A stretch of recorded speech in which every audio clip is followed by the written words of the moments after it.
দেশের পর্যটন খাতকে আরো আকর্ষণীয় করে বাংলাদেশকে বিশ্বের কাছে তুলে ধরতে জেলা প্রশাসকদের নির্দেশনা দেওয়া হয়েছে বলে জানিয়েছেন বেসামরিক বিমান পরিবহন ও পর্যটন মন্ত্রী Afroza Khanam Rita.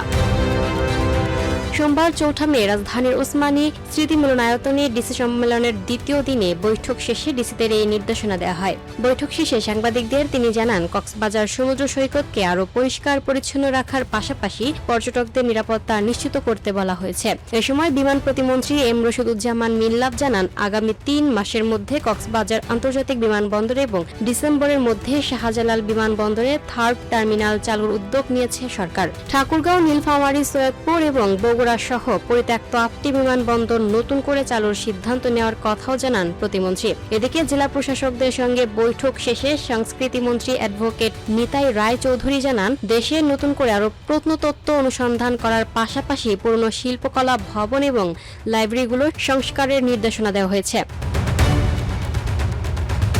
Lucky Akter, up to date news, Dhaka.